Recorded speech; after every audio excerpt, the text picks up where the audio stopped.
Movie की शुरुआत में मानवता के द्वारा की गई ओवर कंजप्शन को दिखाया जाता है और साथ ही एक क्वेश्चन पूछा जाता है कि अगर ह्यूमन पॉपुलेशन आधी हो जाए तो क्या फॉरेस्ट का जलना भी आधा हो जाएगा। दोस्तों, इसका जवाब आप कमेंट्स में जरूर देना। आगे हमें कुछ अजीब क्रिएचर्स दिखाई देते हैं और फिर एक क्रिएचर को देखते हैं जो एक सोते हुए इंसान के कानों में चला जाता है। पहले तो वो एकदम से उठता है, फिर नींद में होने की वजह से एकदम ऐसे हो जाता है जैसे कुछ हुआ ही नहीं हो। और यही सेम चीज हमें एक हाई स्कूल लड़के के साथ होते हुए भी दिखाई देती है जिसका नाम सिंची है, पर खुशकिस्मती से उससे अपने कान में ईयरफोन पहने होते हैं और वो बच जाता है और पैरासाइट उसकी नाक में से अंदर घुसने की कोशिश करता है, पर सिंची को छींक आने की वजह से वो बाहर निकल जाता है। अब सिंची उसको मारने की भी कोशिश करता है, पर पैरासाइट काफी तेजी से उसके हाथ में कूदने लगता है और उसकी स्किन में घुस जाता है और उसको रोकने के लिए सिंची अपने हाथ में ईयरफोन बांध देता है। अब ये सब सुनने के बाद सिंची की मॉम आती है और उसको शांत करती है। वो सोचती है कि सिंची ने गाने सुनने की वजह से कोई बुरा सपना देख लिया होगा। अगले दिन सिंची का हाथ अजीब तरह से लग रहा होता है और वो उसके बारे में ज्यादा नहीं सोचता। इसी दौरान कल जो आदमी भी पैरासाइट से इफेक्ट हुआ था अपने आप को मिरर में देखता है और बिना कोई एक्सप्रेशन के अपनी वाइफ के सामने चला जाता है। उसकी वाइफ भी उसे कंफ्यूजन के साथ देख रही होती है और देखते ही देखते वो इंसान किसी भयानक क्रिएचर में बन जाता है। स्कूल की तरफ जाते टाइम सिंची अपनी प्रेमिका सतोमी से बात कर रहा होता है और देखते ही देखते वो सतोमी को प्यार से छेड़ने लगता है। सतोमी उसके हाथ को दूर कर देती है और फिर तुम्हें क्या लगता है सिंची क्या बोलेगा कि उसका हाथ पजेस्ड है? हाँ, सिंची ने ही बोला। क्लासरूम में सिंची के हाथ से इरेजर गिर जाता है और जब वो इरेजर तक नहीं पहुंच पाता तो उसका हाथ एकदम से लंबा होकर इरेजर को लपक लेता है। बाद में सिंची जानने की कोशिश करता है कि उसका हाथ एकदम से लंबा कैसे हो गया। फिर वो देखता है कि उसके हाथ से एक आंख निकल रही होती है और चाकू से वो उसको काटने की कोशिश करता है, लेकिन देखते ही देखते उसका हाथ एक ड्रावने स्नेक जैसा बन जाता है। डरते डरते सिंची देखता है कि उसका हाथ एक छोटे से हाथों वाला इंसान जैसा बन गया है जो बोलने की कोशिश कर रहा होता है। क्रिएचर बोलता है कि वो नहीं जानता वो या सिंची कौन है, उसे बस इतना पता है कि उसको सिंची का दिमाग खाना था और वो इस मिशन में फेल हो गया है और उसका राइट हैंड बन गया। अपने मिशन में नाकामयाब होने के बाद क्रिएचर निराशा में लिपटा हुआ है और सिंची को बता रहा होता है। फिर क्रिएचर और सिंची स्कूल लाइब्रेरी जाते हैं जहाँ क्रिएचर और पढ़ाई करता है और वो क्रिएचर खुद का नाम मिगी बताता है जिसका नाम राइट हैंड है। फिर सिंची मिगी को स्वॉर्ड फाइट दिखाने और आर्चरी दिखाने लेके जाता है जिससे मिगी बहुत खुश होता है। फिर जब सिंची पेंटिंग क्लासेस अटेंड कर रहा होता है तो सतोमी भी वही होती है जो पहले हुआ था उसे याद दिलाते हुए उसे जिंदा नहीं छोड़ेगी ये बोलती है। उसके दूसरे क्लासमेट भी उसकी पेंटिंग का मजाक बनाते हैं और उसे बोलते हैं कि ये पेंटिंग तो बिल्कुल सतोमी की तरह दिखती है। वापस घर आकर मिकी सिंची से पूछता है कि क्या वो उस लड़की के साथ दोस्ती करना चाहता है। जैसे जैसे पैरासाइट फैल रहा होता है तो बहुत सारे मर्डर हो रहे होते हैं। थोड़ी देर बाद जब सिंची बस में जा रहा होता है तो मिगी उसे जल्दी से बाहर जाने को बोलता है और नीचे उतरने के बाद मिगी उससे बोलता है कि यहीं 200 मीटर के आसपास उसे कोई अपने जैसा फीलिंग आ रही है और वो दोनों एक मीट शॉप के पास जाते हैं जहां वो देखते हैं कि कोई क्रिएचर किसी मरे हुए इंसान को खा रहा होता है। अब सिंची भागने की कोशिश करता है पर क्रिएचर उसे देख लेता है। अब एकदम से मिगी उस क्रिएचर की सिंची को मारने की इच्छा को महसूस करता है और उसे भागने को बोलता है, पर भाग के जाने की कोई जगह नहीं होती। अब क्रिएचर बिल्कुल ही इम्पेशेंट होकर सिंची पर अटैक कर देता है जिससे मिगी रोक लेता है और एक भयानक लड़ाई छिड़ जाती है और मिगी फाइट को पलक झपकते ही जीत जाता है। सिंची अपनी मॉम से मिलता है और उसकी माउस को लेकर चिंतित होती है। तभी उनको सिंची के हाथ पे जख्म नजर आते हैं और सिंची उस बात को स्कूल का स्ट्रेस बोल के टाल देता है और सोने से पहले सिंची और मिगी पैरासाइट मर्डर की न्यूज देख रहे होते हैं। फिर सिंची को लगता है कि उसे हर चीज के बारे में उसकी मॉम को बता देना चाहिए और मिगी उसको रोक लेता है ये बोलते हुए कि बेशक वो उसके दिमाग को कंट्रोल नहीं कर पा रहा पर उसके पास और भी बहुत से तरीके हैं उसको रोकने के लिए। ये सब सुन के सिंची उसे राक्षस बोल के सो जाता है और मिगी राक्षस शब्द सुन के बिल्कुल ही गौर करता है। अब वापस जाते हैं उसी मीट शॉप वाले क्राइम सीन पर जहां एक डिटेक्टिव हिरामा क्राइम सीन को डिटेक्ट करते हुए एक इंसान को खाने वाले की बात करता है जो कि इंसान नहीं हो सकता। और सुबह जब सिंची उठता है तो वो मिगी को डेमन के ऊपर रिसर्च करता हुआ देखता है और मिगी की रिसर्च बोलती है कि डेमन्स तो कुछ कुछ इंसान के जैसे होते हैं, यानी कि वो उसको चिढ़ा रहा होता है। जब वो दोनों स्कूल में होते हैं तो उनको इन्फॉर्म किया जाता है कि एक टीचर के साथ एक्सीडेंट होने की वजह से उनकी जगह रोकियो को लाया गया है। तभी मिगी को अपने जैसे किसी का आभास होता है और आपने सही सोचा ये वही है। वो तीनों सब समझ के एक दूसरे से नजर मिलाते हैं। अब सिंची जल्दी से रोकियो से सच का आमना सामना करता है जब वो स्कूल के बाहर चल रही होती है, लेकिन सिंची थोड़ी दूरी बनाकर चलता है जस्ट इन केस लड़ाई शुरू हो जाए। अब रोकियो उसके दिल को तेजी से धड़कते हुए महसूस करके उसको बोलती है कि वो डरे नहीं क्योंकि मिगी उसको मारने के इंटेंशन को पहले महसूस कर लेगा। रोकियो बताती है कि वो एक सीधा साधा जीवन जीना चाहती है और स्कूल के बाद उससे और बात करने के लिए बुलाती है। वो दोनों एक एक्वेरियम में मिलते हैं जहां मिगी को और अपने जैसे क्रिएचर को आने का आभास होता है। रोक्यो हीडो के बारे में बताती है, जो कि एक हाई स्कूल किड होता है, और एक ऑफिसर के बारे में जो अपना नाम नहीं बताना चाहता। अब मिस रोक्यो उसको मिस्टर ए के नाम से पुकारती है। रोक्यो उसको बताती है कि जिंदा रहने के लिए उन्होंने एक एलियंस बनाया है और वो सिंची और मिगी को भी साथ शामिल करने को बोलती है। उसे देख के सिंची ये नहीं मान पाता कि वो भी उनकी तरह इंसान है। रोक्यो बताती है कि उसने मिस्टर ए के साथ एक प्रयोग करा है। अब रोक्यो सिंची को उसके साथ शामिल होने को बोलती है और बताती है कि वो स्कूल के सभी लोगों को 3 सेकंड में मार सकती है। बाद में हम क्रिएचर्स को एक हिडन जगह पे देखते हैं, जहाँ हिडियो और मिस्टर ए खाना खा रहे होते हैं, जबकि रोक्यो देख रही होती है कि वो बिना खाए कितनी देर तक रह सकती है। फिर मिस्टर ए उनसे सवाल पूछते हैं कि क्या वो सच में सिंची को शामिल करना चाहती है।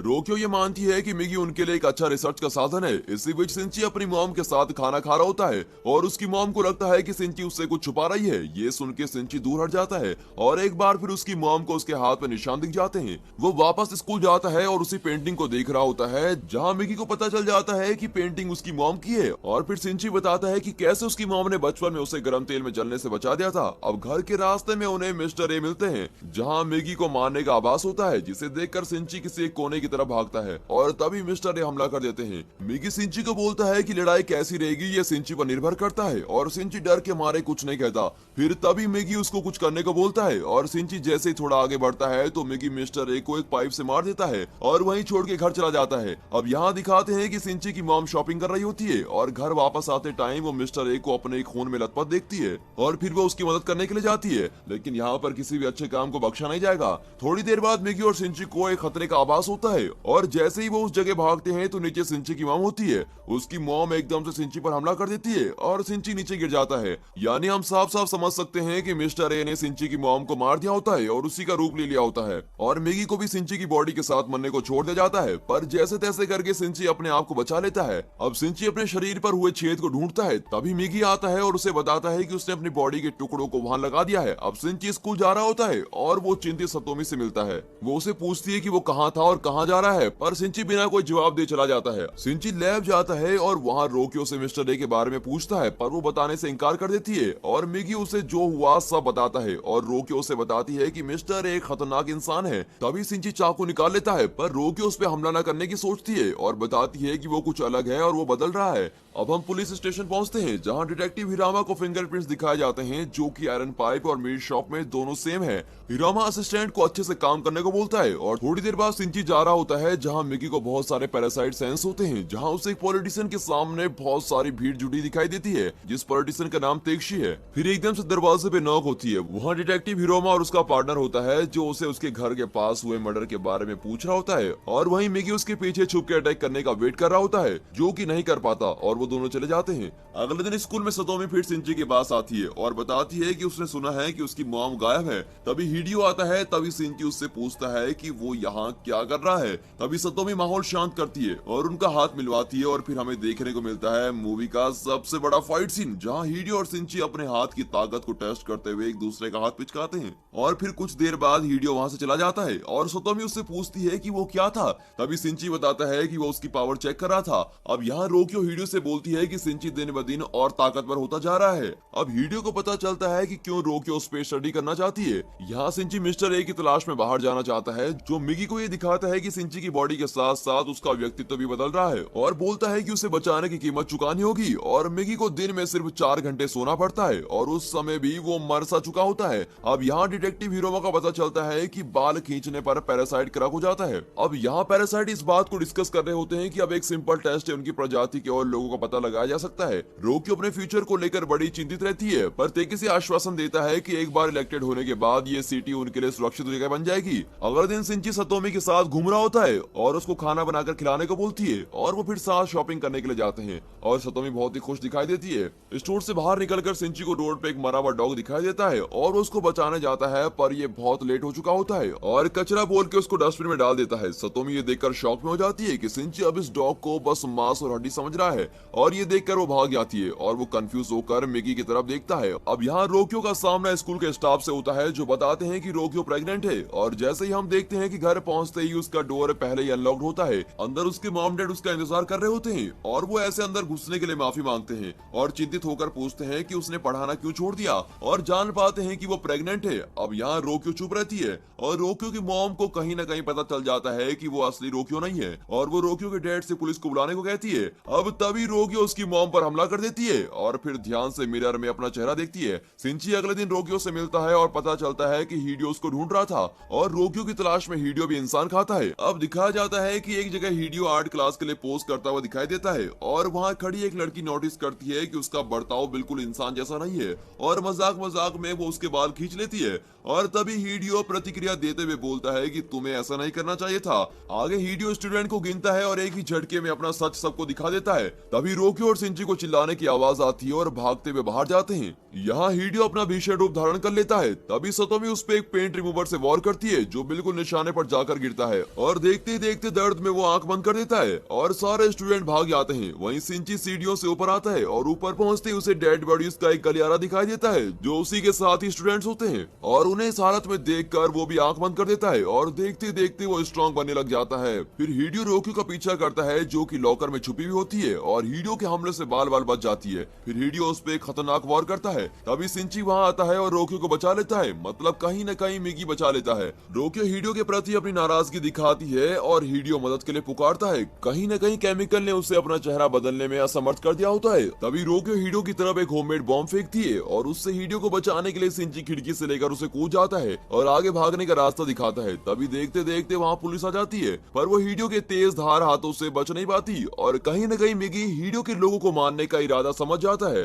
फिर दिखाते हैं कि सिंची के पास एक हथियार है और वो ऊंची इमारत में चढ़ जाता है जिससे उसे स्कूल का पूरा व्यू क्लियर दिखाई दे, पर स्कूल उससे बहुत दूर होता है और एक आम इंसान होने की वजह से वहाँ से सिंची शूट करता है जो कि बिल्कुल निशाने पे जाके लगता है। यहाँ सिंची को लगता है कि जब वो उन दोनों से पहली बार मिला था तो उसे उन दोनों को वहीं मार देना चाहिए था। तभी रोकियो उसको याद दिलाती है कि उसके पेट में एक बच्चा भी है, अगर उसने ऐसा कर दिया तो वो मर जाएगा। अब यहाँ मैगी पूछता है कि इस बच्चे के साथ तुम क्या करोगी, जिसके जवाब में रोकियो बोलती है कि वो इस बच्चे के साथ प्रयोग करेगी। फिर रोकियो बोलती है कि मॉम को ताकत कहाँ से मिलती है वो ये जानना चाहती है और जाते जाते उसे मिस्टर ए का पता दे देती है। बाद में दिखाया जाता है कि डिटेक्टिव हिरोमा सिंची के द्वारा किए गए अटैक को इंस्पेक्ट करते हैं और अपोजिट बिल्डिंग की तरफ देखता हुआ सोचता है कि वहाँ से आया कैसा होगा। अगले दिन सिंची मिस्टर ए से एक पुल के नीचे लड़ाई के लिए मिलता है और लड़ाई शुरू होने से पहले ही मिकी को नींद आने लग जाती है, पर देखते देखते सिंची मिस्टर ए पर भारी पड़ने लग जाता है। तभी मौके का फायदा उठाकर मिस्टर ए सिंची की मां का रूप लेता है और बहुत ही काइंडली सिंची से बात करता है। तभी मिस्टर ए उस पर एक तेज धार हमला करता है जो किसी वजह से चूक जाता है।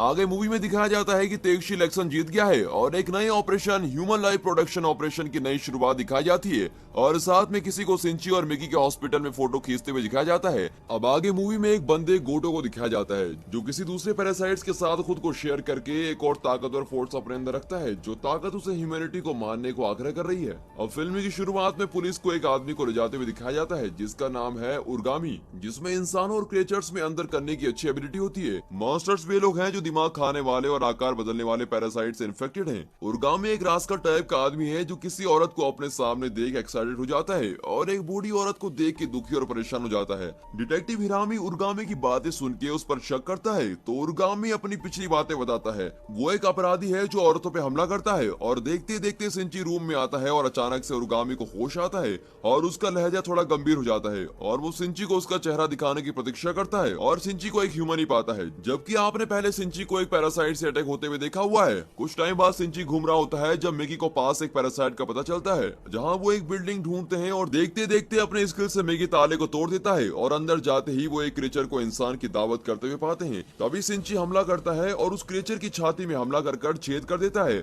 और वहीं एक और आदमी को देखते हैं जो कैमरा पकड़े हुए चुपचाप बैठा होता है। यहाँ सिंची और मिकी खाना बना रहे होते हैं जिसमें हमें मिकी की कटिंग स्किल्स भी दिखाई जाती है। सिंची को ऐसा एहसास होता है कि कोई उनका पीछा कर रहा होता है, पर मिकी बोलता है कि उसे बस उस जैसों का एहसास होता है, इंसानों का नहीं। आगे पैरासाइट की एक मीटिंग दिखाई जाती है जिसमें तेगशी जो मेयर भी है सिंची के द्वारा की जा रही किलिंग के बारे में बताता है और उनकी एक लीडर तमाया ने एक इंसान के बच्चे को बर्थ दिया है जो कि उसके कई एक्सपेरिमेंट का हिस्सा भी है और वो सबको सिंची और मिकी के विरोध में कोई एक्शन लेने से मना करती है क्योंकि उससे वो दोनों ही सर्वाइवल की आखिरी उम्मीद लगते हैं। पिछली मूवी में अपनी माँ को खो देने के बाद उसका बर्ताव बहुत बदल जाता है। आगे हमें एक पैरासाइट वॉक करते दिखाया जाता है जो कि बहुत अजीबोगरीब है और अब जो दिखता है वो है यजुका का ठिकाना जिसमें वो अंदर जाता है और सबको मार के बाहर फेंक देता है। कुछ देर बाद तेकेशी गोटो के पास जाता है और अपने सक्सेसफुल ट्रेनिंग सेशन के बारे में बताता है। फिर गोटो उसे बताता है कि वो मिगी था। आगे चल के तमिया कुरामारी जो फोटोग्राफर है उससे मिलती है जो सिंची का पीछा कर रहा होता है और एक पत्रकार होने के नाते वो सिंची की बातों को पब्लिक कर देना चाहता है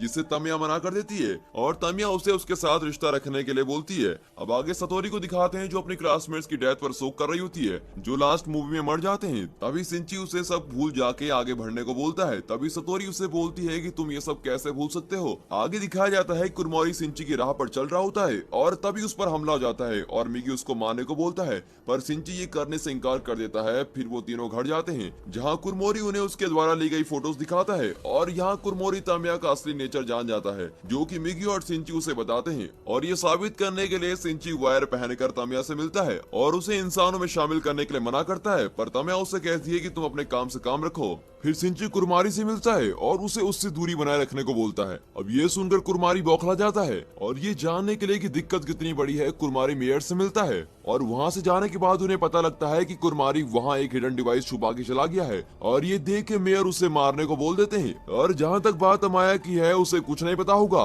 उस दिन बाद में सतोरी सिंची के साथ चल रही होती है और सतोरी उससे ऐसे बर्ताव के लिए माफी मांगती है और आखिर उसने अपनी माँ को खोया है और सिंची हंसते हुए बोलता है कि वो इस सब के बारे में कुछ नहीं सोच पाता और फिर एकदम से सीरियस होकर बताता है कि अगर वो रोना भी चाहे तो वो रो नहीं पाता। फिर जब वो रात को बाहर होता है तो एकदम से मिगी को 5 पैरासाइट्स उसकी तरफ आते दिखाई देते हैं। वो भागने की कोशिश करता है पर उसे पता चल जाता है कि ये लड़ाई से बचा नहीं जा सकता। तभी उनकी तरफ एक आदमी आता है जिसका नाम मिकी है, जिसके हाथों और पैरों में पैरासाइट है और तभी सिंची बहुत तेज भागता है। तभी एकदम से दोनों तेज धार में हमला कर देते हैं। मिकी रेंगता हुआ बॉडी की तरफ जाता है और उसका राइट हैंड बन जाता है और गोटो बोलता है कि ये जगह तुम्हारे लिए अच्छी है। आगे हम कुरामोरी को एक मार्केट से निकलते हुए देखते हैं और जैसे वो घर आता है उसे दिखता है कि कॉप्स ने उसके घर को घेर लिया है। फिर आगे पुलिस वाले उसे कुछ पूछताछ करते हैं जिसको वो बिल्कुल जवाब नहीं दे पाता।